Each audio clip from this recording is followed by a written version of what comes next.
माननीय सदस्य जयराम जी। बाकी कोई नहीं है सर? नहीं, अभी समय भी नहीं है जी, ठीक है। धन्यवाद माननीय अध्यक्ष महोदय। आज मैं महामहिम राज्यपाल महोदय के द्वारा प्रस्तुत अभिभाषण पे हो रहे वाद विवाद पर अपनी प्रतिक्रिया देने के लिए आया हूं। महोदय, एक छोटी सी कहानी मैं बताना चाहूँगा। एक महिला थी, उसकी छोटी बच्ची जिसकी उम्र 5 वर्ष थी, वो अपनी माँ से आकर पूछती है कि माँ, छोटे भाई का मृत्यु कब होगा? तो माँ ने पूछा कि बेटी तुम ऐसा क्यों कह रही हो, अपने छोटे भाई को मरने के लिए क्यों कह रही हो? तो छोटी सी गुड़िया ने कहा कि माँ, बड़े भाई की जब मृत्यु हुई थी तो बहुत सारे लोग हमें खाना देने के लिए आए थे, हमारे घर में भोजन नहीं था, हमें कपड़े नहीं था, तो बहुत सारे लोग हमसे मिलने आए थे और हमें खाना देकर गए थे। और मैं चाहती हूँ कि छोटा भाई भी अगर मर जाएगा तो शायद बहुत सारे लोग आएंगे, हमें भोजन देंगे, हमें खाना देंगे, हमें कपड़े देंगे, क्योंकि हम 4-5 दिनों से भूखे हैं। महोदय, आज यही भाव कोयलांचल के हर एक रैयतों के घर में है कि जब भी हमारी जमीनों का अधिग्रहण होगा, जब कोई कंपनी हमारी जमीन का अधिग्रहण माइंस के लिए करेगी और जब माफियाओं के द्वारा उन पर लाठीचार्ज होगा, उनके लठेत के माध्यम से उन पर हमला होगा, तो कोयलांचल के रैयत चाहते हैं कि साथ साथ में 2-4 IAS IPS को भी चोट लगे। क्यों लगे? न विगत कुछ दिन पहले बागमारा में एक घटना घटी थी, हिलटॉप कंपनी का मामला था, DSP महोदय घायल हुए थे, सरकार ने वीडियो कॉल से बात किया था, सरकार ने उस मामले को संज्ञान में लिया था, लेकिन ठीक उसके कुछ दिन बाद सिंदरी के सुरंगा में फिर एक घटना घटती है। इस बार महिलाओं को सड़क पे दौड़ा दौड़ा कर पीटा गया, उनकी साड़ियों को फाड़ा गया, उनके कान की बालियों को नोच कर छीन लिया गया, लेकिन न FIR होता है, न कार्रवाई होती है। महोदय, इसी प्रकार से आज एक मामला संज्ञान में आया है। मैं सदन को सचेत करना चाहूंगा, ये मामला मांडू का है। महोदय, मांडू के प्रभावित गांव बसंतपुर, पचड़ा, कोतरे, बालमहुआ, हुरदाग, रहवान, पचमो, इचाकडी, बरगैया, ठोठाटा, लइयो, दनिया, यहाँ एक कंपनी है। उस कंपनी का नाम है पावर मेक लिमिटेड और उसकी सहयोगी कंपनी अमर इंडिया लिमिटेड। इनके माध्यम से खनन का कार्य होना है। अध्यक्ष महोदय, विगत 2-3 दिनों से लगभग 500 की संख्या में महिलाएं धरने पर बैठी हैं। ये मामला मैं सरकार को आपके माध्यम से संज्ञान में देना चाहता हूं।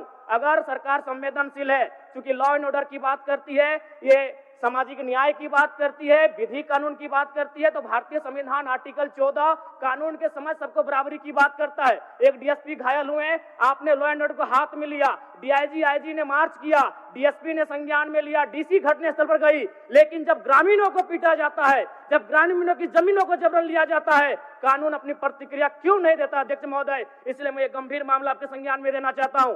महोदय, भारतीय संविधान आर्टिकल 301 कहता है, क्योंकि इससे पहले जो जमीन का मामला था वो हमारा मौलिक अधिकार था, लेकिन संशोधन करते हुए 300A में डाला गया है। वर्तमान वो हमारा मौलिक अधिकार न होकर संवैधानिक अधिकार है। अध्यक्ष महोदय, और वो क्लाउज कहता है कि जिसके पास भूमि नहीं है सरकार उसे भूमि आवंटित करेगी, लेकिन यहाँ दुर्भाग्य इस राज्य का कि जिनकी भूमि है सदियों से, हजारों वर्षों से वो भूमि पर वो जोत तोड़ करते हैं, और आज लगता है कि ब्रिटानिया हुकूमत बरकरार है, ईस्ट इंडिया कंपनी का शासन इस राज्य में बरकरार है। आज इसी प्रशासन के जोर पर आज उनकी जमीनों का जबरन अधिग्रहण किया जाता है। मांडू का मामला को संज्ञान में लीजिए, सुरंगा का मामला संज्ञान में लीजिए, भौरा का मामला संज्ञान में लीजिए। अध्यक्ष महोदय, क्योंकि रोज रोज आपके DSP घायल होने का इंतजार मत कीजिए।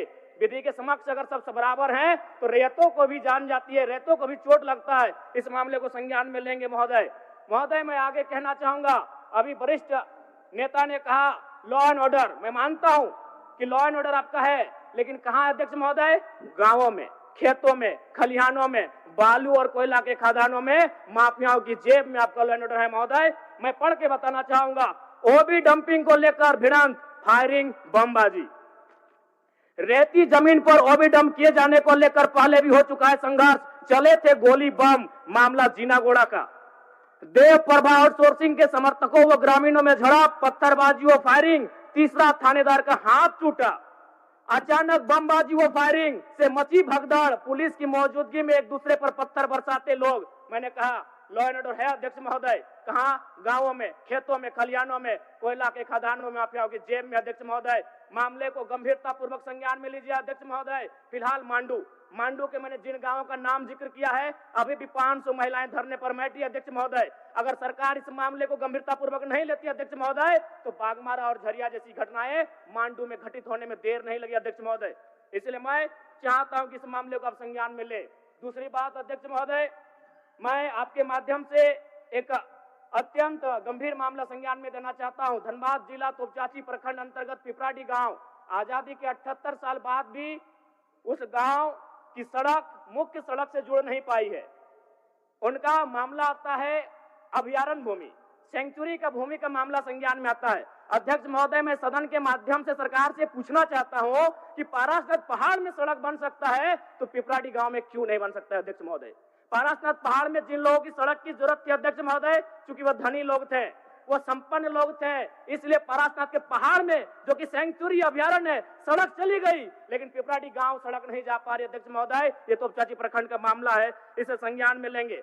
दूसरी बात अध्यक्ष महोदय, जो विषय मैंने कहा 300A में स्पष्ट है कि राज्य अपनी विधायकी शक्ति का उपयोग करके संपत्ति के अधिकारों को सीमित, कम या बदल कर सकता है। इसलिए आपसे आग्रह होगा, जो भी मामले भूमि संबंधित खासकर खनन क्षेत्रों से आते हैं, उसके लिए आप एक पोर्टल बनाए अध्यक्ष महोदय, एक शिकायत पत्रिका बनाए अध्यक्ष महोदय, क्योंकि मामला बहुत ही हिंसक रूप धारण कर लेता है। मैं उस क्षेत्र से आता हूं, मैं कोयलांचल के क्षेत्र से आता हूं अध्यक्ष महोदय, मैं रोज बमबारी, गोली, तमाम घटनाओं को देखता हूं, सुनता हूं अध्यक्ष महोदय, और आम व्यक्ति की कहीं सुनी नहीं जाती है। इसलिए आपके माध्यम से सरकार से मेरा आग्रह होगा, ऐसे विषयों पर सरकार गंभीर रहे। अगर गंभीर नहीं रहती है तो अप्रिय और अनहोनी घटना होने में देर नहीं लगी। अध्यक्ष महोदय, धन्यवाद अध्यक्ष महोदय, बहुत बहुत धन्यवाद। माननीय सदस्य।